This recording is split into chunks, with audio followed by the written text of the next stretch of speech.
मैं योगेंद्र कुमार। जैसे कि आज आदेश हुआ है कॉन्सेप्ट के लिए। देखिए, इसमें कोई दो राय वाली बात नहीं है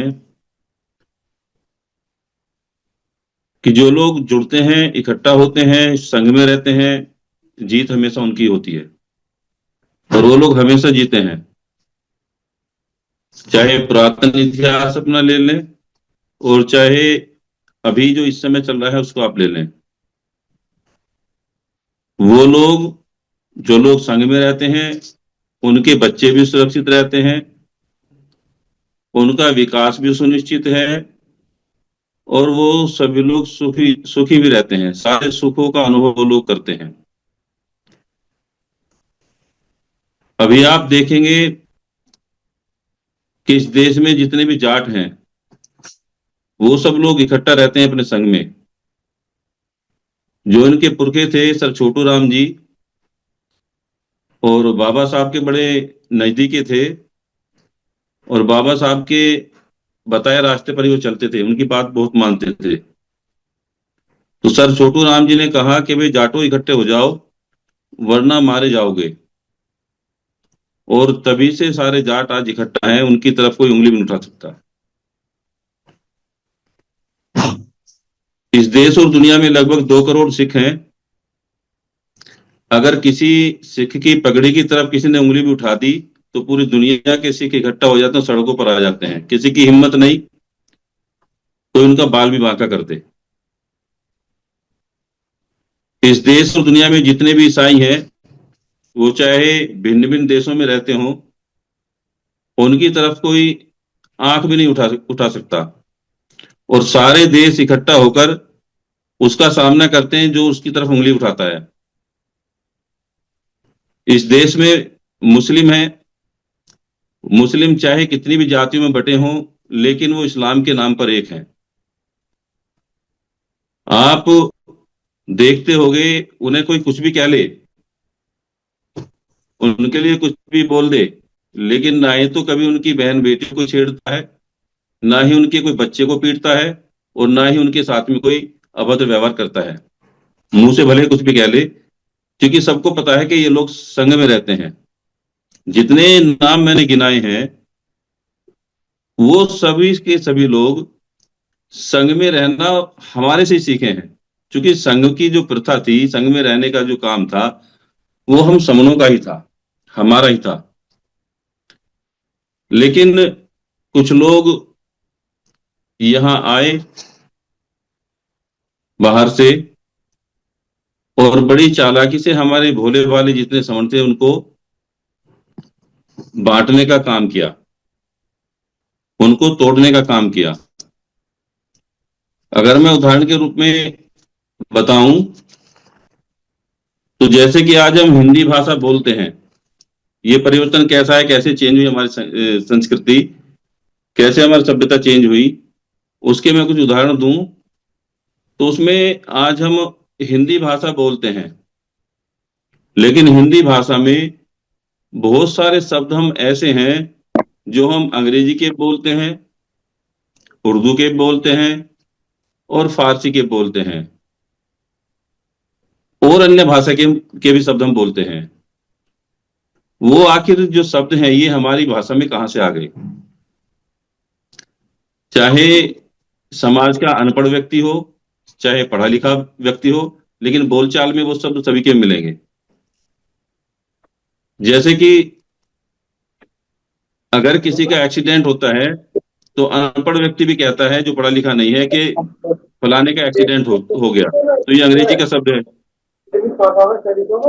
फलाने का ऑपरेशन हुआ है। चरण सिंह सर, अपना माइक बंद रखें, सभी माइक का ध्यान रखें। ऑपरेशन हुआ है, बेटा स्कूल चला जा, कॉलेज जाना है, मेडिकल स्टोर से दवाई ले आओ, मुझे मेडिसिन लेनी है, मुझे वॉशिंग मशीन लेनी है, मेरी टीचर ने मुझे आज पढ़ाया नहीं, टेबल लेकर आओ, टीवी चलाओ, मुझे ट्रेन से जाना है। तो ये जो शब्द हैं, ये सारे के सारे उन लोगों से आए हैं जो लोग हमारे देश में बाहर से आए हैं।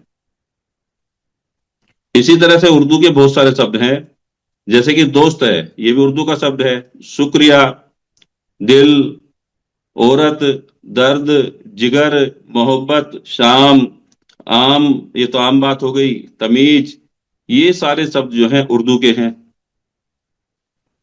फारसी के बहुत सारे शब्द हैं, जैसे बेपरवाह, बेशर्म, बेमिसाल, ये सारे शब्द उसके हैं।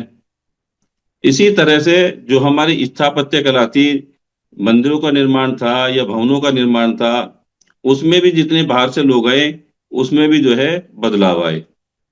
जो हमारे यहाँ समनों के का खान खान पीन था, उसमें भी जितने लोग ये बाहर से आए, उन्होंने हमसे लिया और हमने उनसे लिया। जो पहनावा था, वो पहनावा भी हमारा इंटरचेंज हुआ। अफगानी आए तो उनका जो लंबा सा वो एक सलवार टाइप वो पहनते हैं, और लंबा कुर्ता सा कमीज से पहनते हैं, जिसको पठानी सूट वगैरह बताते हैं। वो हम लोगों ने पहनना शुरू कर दिया। कोट पैंट हम पहनते हैं, सफारी पहनते हैं, दुनिया भर के पहनावे हम जो है पहनते हैं। उसमें बदलाव हुआ, भाषा में बदलाव हुआ, शिक्षा में बदलाव हुआ। जितने हमारे कवि हुए हैं या लेखक हुए हैं, उन्होंने जो लिखा है, लोगों ने उसको बदल दिया। तो ये जो मैं जितने हमारे तीज त्योहार थे, मेले थे, ये सारे सारे के सारे आज बदल चुके हैं, और वो सब एक दिन में नहीं बदले। तो जितने प्रकार के लोग आए, उसमें इंटरचेंज हुए। लेकिन जिन लोगों ने यहाँ अपना एक शासन स्थापित करना चाहा, इस देश के मालिक बनना वो लोग चाहते थे, उन्होंने भी बड़े सातिराना एक तरीके से एक लंबी योजना के तहत हम लोगों को तोड़ने का काम किया। हम लोगों का संघ जो था, उसे तोड़ने का काम किया। जो हमारे काम थे, उनको जातियों में बांटने का काम किया। जो हम काम करते थे, उन्हें जाति बनाकर उनमें भेद पैदा करने का काम किया, जिसकी वजह से हमारे अंदर बहुत सारे ऊंच नीच भेदभाव पैदा हो गए, और हम जातियों में बट गए। जाति के ऊपर बाबा साहब का एक कथन भी है, और हमारे जो 10 गोल्डन नियम है संघ के, उसमें भी तीसरा नियम है, जाति अभ्यास कभी नहीं। क्योंकि नियम तब बनाए जाते हैं जब कोई ना कोई सामाजिक या समाज में कोई विकार पैदा हो जाते हैं। उन सबको रोकने के लिए नियम लाने पड़ते हैं, ताकि उनकी पुनरावृत्ति ना हो और वो रुक जाएं। ये जो हमारे 10 गोल्डन नियम है, ये इसी का काम करते हैं। जो सामाजिक बुराइयां थी, समाज को तोड़ने का, टुकड़े टुकड़े में जो बांटने का एक चल रहा था, उसको रोकने के लिए 10 गोल्डन नियम ये संघ में आए हैं, और ये करते हैं। तो उसमें जातीय अभ्यास कभी नहीं। उसके ऊपर बाबा साहब ने भी कहा है, भारत में फैली जिससे समाजवादी को निबटना होगा। जब तक वह ऐसा नहीं करेगा, तब तक वह अपनी क्रांति नहीं लाता। यदि वह क्रांति लाता भी है, तो उसे अपने आदर्श को प्राप्त करने के लिए इस समस्या से जूझना होगा। मेरे विचार में, या मेरे विचार से, एक ऐसा तथ्य है जो निर्विवाद है। यदि वह क्रांति से पहले जाति की समस्या पर ध्यान नहीं देता है, तो उसे क्रांति के बाद उस पर ध्यान देना पड़ेगा। इसे हम यूं भी कह सकते हैं कि चाहे आप किसी भी दिशा में देखें, जाति एक ऐसा दैत्य है जो आपके मार्ग में खड़ा है। आप जब तक इस जाति नामक दैत्य को नहीं मारोगे, तब तक आप न तो राजनीतिक सुधार कर सकते, ना आर्थिक सुधार कर सकते, ना सामाजिक सुधार कर सकते। इसलिए जो जाति नामक जो दैत्य है, इसको निकालना पड़ेगा। और वो समन संघ खूबी अपने गोल्डन नियम में, गोल्डन नियम में जो अमर्त्य में समर्थन, उसमें जाति पर लगा दिया। संघ में आए हैं, जितने भी स्पोक बने हैं, या जितने भी रोज यहाँ लोग जुड़ते हैं, हम में से कोई भी ये नहीं बता सकता कि कौन किस जाति का है, क्योंकि यहाँ जाति का अभ्यास होता ही नहीं है। और जाति ना ही हमारी कोई पहचान है।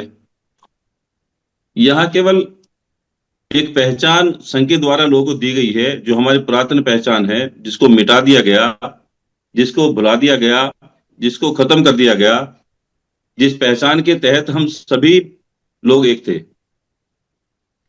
ईरान, इराक, अफगानिस्तान, पाकिस्तान, पूरे भारत, जो ये महाभारत था, ये टोटल यहां सभी समण थे। इसका मैं उदाहरण भी दूंगा। 570 ईस्वी में पैगंबर मोहम्मद साहब का जन्म हुआ, और जन्म के बाद वो 622 ईस्वी में मदीना गए। मदीना जाने के बाद उन्होंने इस्लाम धर्म की स्थापना की। बिल्कुल शॉर्ट में बता रहा हूं। इस्लाम धर्म की स्थापना की, तो इस्लाम धर्म के जो मूल सिद्धांत हैं, वो 3 सिद्धांत हैं। एक समता, एक समानता, एक बंधुत्व। ये आप पढ़ सकते हैं, कुरान शरीफ में पढ़ सकते हैं, या फिर जो है आप हिस्ट्री में पढ़ सकते हैं। ये 3 सिद्धांत थे इस्लाम धर्म के, और वो ये तीनों के तीनों सिद्धांत हमारे समण सभ्यता के सिद्धांत हैं। तो इससे ये पता चलता है कि मक्का, मदीना, अरब तक हम सभी समण थे, सभी लोग हम समण थे। क्योंकि वो जो सिद्धांत आए हैं समता समानता के, वो भी क्योंकि 570 से पहले जो उनके पूर्वज थे कुरैश कबीले के, वो सारे लोग समण थे। और उस समय समाज में बहुत सारे विकार आ गए थे, जैसे कि जादू टोना है, टोटका है, जुआ है, नशा है। लोगों में एक लड़ाई की भावना आ गई थी, लोग मारपीट करते थे। उससे तंग आने के बाद जो मोहम्मद पैगंबर साहब थे, उन्होंने कहा भी आप लोग जो है लड़ो मत, झगड़ा मत करो, आप लोग ये सब ऐब सवाब छोड़ो, ये हमारा काम नहीं है। तो इससे वो लोग परेशान थे, जब समझाते थे पैगंबर साहब, तो उन पर मारने के लिए कई बार हमले हुए, लेकिन वो 622 में छोड़कर चले गए। तो समता समानता बंधुत्व, जो 3 उनके मूल सिद्धांत थे, वो भी हमारे समण समाज से ही थे, समण सभ्यता के थे तीनों सिद्धांत। तो इससे ये साबित होता है कि जो हमारे जो समण शब्द है वो कितना प्राचीन है। हम जो हमारी जो सभ्यता है वो कितनी प्राचीन है। हम लोग समण ही थे। उसी समण सभ्यता को, उसी समण संस्कृति को, उसी समण शब्द को आज हमें प्रचारित प्रसारित करना है। लोगों को बताना है कि भाई हमारी जो सभ्यता है, हमारी जो संस्कृति है, हमारी जो संस्कृति है, वो समण है। हमारी जातियां नहीं है। जातियां तो हमें बांटने के लिए हमारे हाथ में दे दी, और वो सबके दिमाग में है कि उसका लिखित में वो नहीं है, बिल्कुल भी कोई डॉक्यूमेंट नहीं है, कोई साबित नहीं कर सकता, कोई उसकी किताब नहीं बता सकता। बस ये है कि दिमाग में डाल दी हैं और वो चलती आ रही हैं। आज अगर हम अपने बच्चों का कहीं एडमिशन कराने स्कूल में जाते हैं, तो हम सर्टिफिकेट नहीं दिखाते कि भाई कक्षा 1 में हमारे बच्चे का एडमिशन हो गया, नर्सरी में होगा, तो हम केवल मुंह जबानी बताते हैं कि हमारे बच्चे का एडमिशन होना है, और हमारी जाति ये है, और हमारा धर्म ये है। वो लिखवा के आते हैं और वही चलता है, क्योंकि सबके दिमाग में वो डाल रखा है। तो वो हमें अपने दिमाग से निकालना पड़ेगा। और समण संघ वो काम बरकरार कर रहा है 4 साल से। 4 साल से इस काम को, जितने भी हमारे स्पोक हैं, लगभग 2800 स्पोक हैं, 3000 करीब हो जाएंगे, वो सारे स्पोक बराबर रूप से काम कर रहे हैं लोगों में जाकर, अपनी समण संस्कृति, समण संस्कृति के बारे में बताने का। इसका हमारा ग्रंथ है समण का। तो ये जो ग्रंथ है, इस ग्रंथ को भी हमें मैं समण हूं, जो कैंपेन हमारी 1 दिन की है, 1000 दिन की है, वो लोगों के बीच तक जाकर हमें उसका प्रचार प्रसार करना है। तो ये जो हमारी समण संस्कृति है, यही हमें जिताने का काम करेगी, यही हमें जो है इकट्ठा करने का काम करेगी। अगर किसी को शक हो कि भाई ये जो समण शब्द है, समण तो हमने कभी पढ़ा ही नहीं, श्रवण तो पढ़ा है, श्रवण शब्द है, तो मैं उसके लिए बताना चाहूंगा कि जो श्रवण शब्द है वही समण है। अगर आप पाली भाषा में देखेंगे तो वो समण है, और अगर आप संस्कृत में पढ़ेंगे तो वो श्रवण है, क्योंकि समण को ही संस्कारित करके श्रवण कर दिया। लोगों ने, जो लोग यहाँ बाहर से आए थे, हमारी पाली भाषा को अपनाया, पाली को बदला संस्कृत में, और संस्कृत से ही फिर हमारे जितने भी ग्रंथ थे उनको फिर पाली में बदला, यानी कि उन्होंने फेरबदल किया। तो समण का श्रवण कर दिया, और आज हम उसको ही रटते चले आ रहे हैं, जबकि हमें उसकी जड़ में जाना चाहिए। अगर आप मैगस्थनीज की इंडिका पढ़ेंगे तो उसमें एक जगह नहीं है, सैकड़ों जगह समण शब्द का नाम है। समण और बमण उसमें दिया गया है, क्योंकि उस समय बमण भी थे यहाँ पर, तो समण और बमण उसमें दिया गया है। उसके अलावा अगर आप देखेंगे कि जो बाबा साहब की क्रांति प्रतिक्रांति जो बुक है, उसमें भी कई जगह समण और बमण दिया गया है। अगर आप देखेंगे जो भगवान बुद्ध और उनका धम्म है, तो उसमें भी कई जगह दिया गया है। इसके अलावा बहुत सारे एविडेंस हैं संघ के पास में, वो सारे के सारे हमारी मैं समण किताब में लिखे गए हैं। उसको जब पढ़ेंगे तो आपको पता चलेगा कि समण शब्द जो है ये बाकायदा प्रूफ है, और हमारी जो सभ्यता है वो वास्तव में समण सभ्यता है। इसी के लिए हम पूरी तरह से काम कर रहे हैं, और ये सबको करना है, क्योंकि हम जितना जल्दी करेंगे उतना जल्दी हम जीत जाएंगे। जीतने का माध्यम केवल हमारा ये समण शब्द है, ये हमें लोगों तक पहुंचाना है, और बहुत तेजी से पहुंचाना है। जितने हमारे साथी अभी तक संघ में आकर काम ले चुके हैं, लगभग 53 लोग हैं जिन्होंने संघ में आकर काम लिया है अपना अपना, वो सभी लोग अब थोड़ा सा उनको तेजी से काम करना पड़ेगा, क्योंकि 4 साल में संघ दरअसल में एक कैडर है, एक तरह से जो हमारी डेली मीटिंग चलती है, एक कैडर है एक तरह से, और जो यहाँ से ट्रेंड हो जाते हैं वो सब लोग फील्ड में काम करते हैं। तो जो लोग 4 साल में सीख चुके हैं उनको और तेजी से काम करने की जरूरत है, क्योंकि जितना जल्दी हम काम करेंगे उतना जल्दी हम जीतने का दावा कर सकते हैं। संघ का स्लोगन भी है कि जिद है जुड़ने की, जुड़ेंगे जीतेंगे, यानी कि हमें अपने अंदर जुड़ने की जिद पैदा करनी पड़ेगी। जब तक हम वो जिद अपने अंदर पैदा नहीं करेंगे, वो जज्बा पैदा नहीं करेंगे, तब तक हमारा काम नहीं बढ़ सकता, और ना ही हम जीत सकते जल्दी। जितना जुड़ेंगे उतना जीतेंगे। अगर आप ज्यादा मात्रा में जुड़ेंगे तो ज्यादा जल्दी जीत जाएंगे। जहां जहां जुड़ेंगे वहां वहां जीतेंगे। अगर आप राजस्थान में इकट्ठा हो गए तो राजस्थान में जीत जाएंगे, कोई रोकने वाला है नहीं। अगर आप पंजाब में इकट्ठा हो गए तो पंजाब में आपको कोई रोकने वाला नहीं है। अगर आप उत्तर प्रदेश में इकट्ठा हो गए तो उत्तर प्रदेश में इकट्ठा आपको कोई रोकने वाला नहीं है। जब जब जुड़ेंगे तब तब जीतेंगे। पहले भी जुड़े थे, पहले भी जीते थे, और आज भी हम जुड़ेंगे तो आज भी जीत जाएंगे। ये जो स्लोगन है ये हमको अपने दिमाग में रखना चाहिए, लोगों को बताना चाहिए कि भाई जुड़ने से ही तभी हमारा काम चल सकता है। इसलिए हम सभी को बहुत तेजी से काम करने की जरूरत है। जितने हमारे स्पोक साथी हैं उन सभी को अपने अपने कार्यों का, अपने अपने दायित्वों का पूरा पूरा ध्यान रखना चाहिए। जो नियम है संघ के उन सबको उन नियमों के तहत हमको काम करने चाहिए। काम का विस्तार संघ में धीरे धीरे हो रहा है। जो लोग तहसील स्तर पर काम कर रहे हैं वो लोग आगे बढ़कर तहसील स्तर पर काम करें, काम लें। जो लोग जिला स्तर पर काम कर रहे हैं, ज्यादा काम कर रहे हैं, वो जिले का काम लें। इस तरह से संघ का विस्तार तेजी से होगा, और हमें संघ को तेजी से बढ़ाना है। कुछ हमारी संगतियां हैं जो अभी फिलहाल में है, जैसे कि अभी 19 अप्रैल को दादर में संखार होना है फूलाताई जादव बहन जी का। दादर में बाबा साहब का भवन है, डॉक्टर BR अम्बेडकर भवन, बिल्कुल रेलवे स्टेशन के पास में ही है। वहां संखार होना है 19 तारीख को। तो वहां सभी लोग जाएं और कोशिश करें जितने जिसकी पहचान के हैं उन सबको भेजें वहां पर। इसके अलावा 20 तारीख में पंचकुला में मीटिंग रहेगी।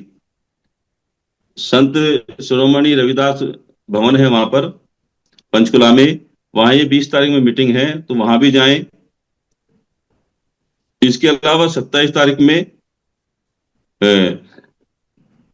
जो आगरा है वहां पर मीटिंग रहेगी संघ की, तो वहां भी सभी लोग जाएं। 10 मई को हिमाचल प्रदेश बिलासपुर में मीटिंग रहेगी, तो वहां भी सभी लोग जाने का प्रयास करें। अपने सगे संबंधी या जितने भी रिश्तेदार हैं उन सबको वहां लेकर भी जाएं, उनको भेजें भी। 2 अक्टूबर 2025 को समन संघ के प्रचार प्रसार के लिए 1 लाख लोगों तक हमें पहुंचना है। समन ग्रंथ का वहां वितरण होना है, मैं समन होगा, तो उसके लिए भी अभी से काम चल रहा है।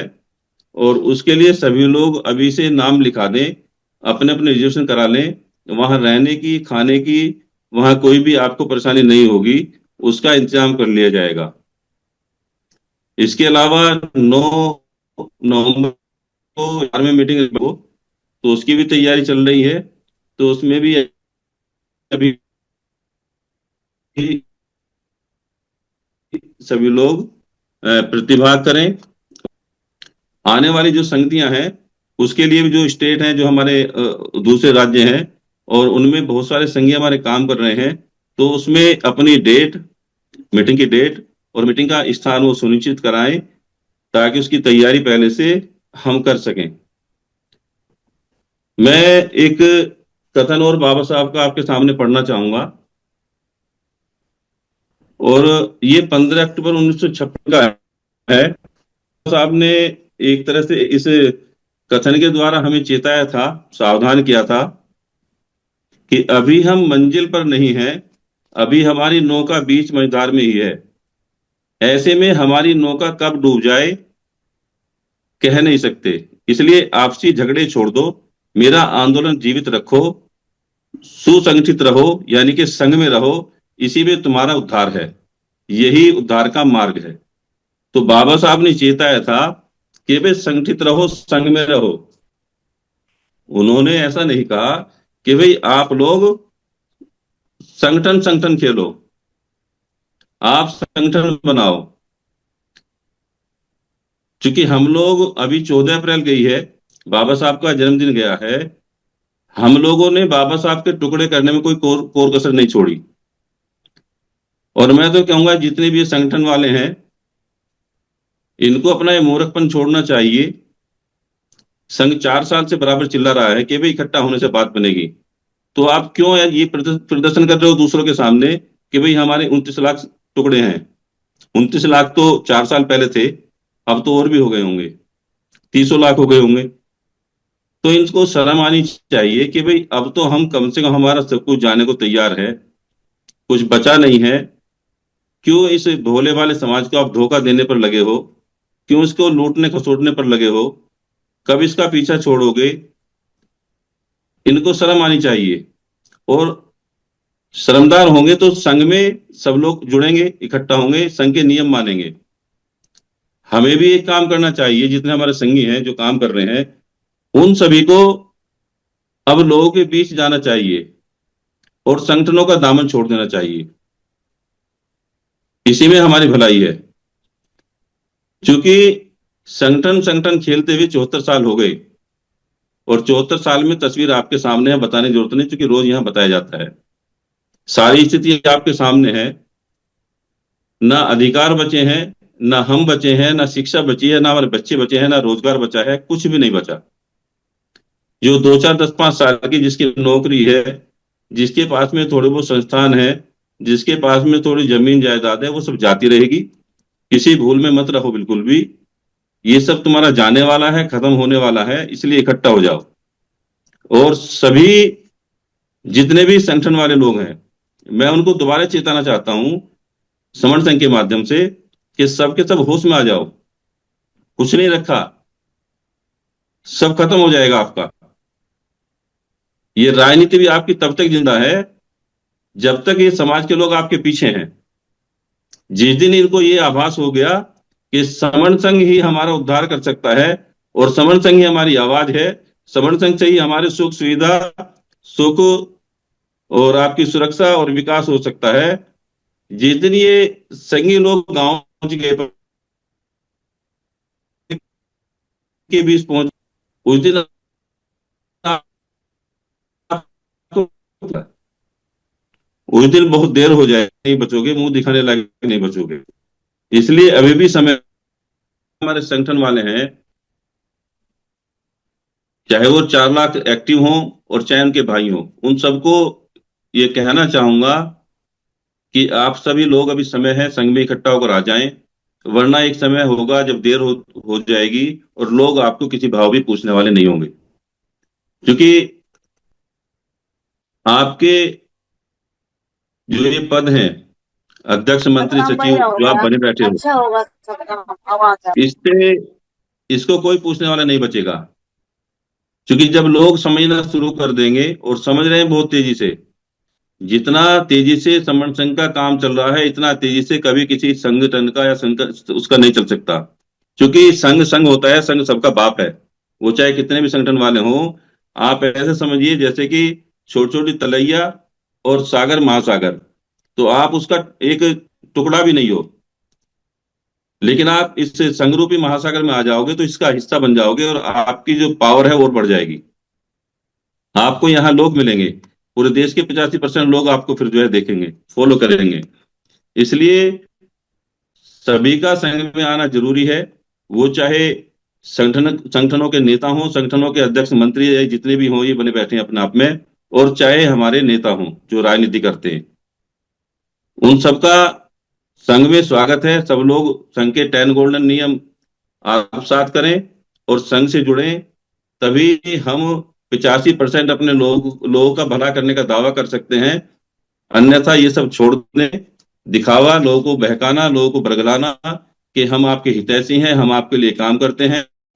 आज सबको पता चला है, संघ सबको बता रहा है बड़ा एकदम स्पष्ट रूप से, कि सब आप अपनी झोली भरने में लगे हो, आप अपने लिए काम कर रहे हो, समाज के लिए आप कुछ काम नहीं कर रहे।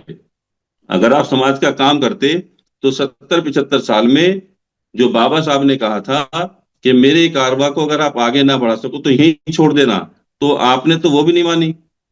ना बाबा साहब का काम आगे बढ़ाया, और ना वहां तक आप उसको रोक कर रहे, वो भी आपने खत्म कर दिया। इसलिए आप पर जो है, एक तरह से आप ये समझिए, एक तरह से आप पर नानती है कि भाई आप जो है लोगों को बहका रहे हैं, लोगों को बरगला रहे हैं, लोगों को जो है उनका बेवकूफ बना रहे हैं। तो ये सब आप छोड़िए और संघ में इकट्ठा हो जाए। इसी के साथ में अपनी वाणी को विराम देता हूं, और मुझसे कोई अगर कोई गलती हुई हो तो संघ मुझे माफ करे। संगम नमामि।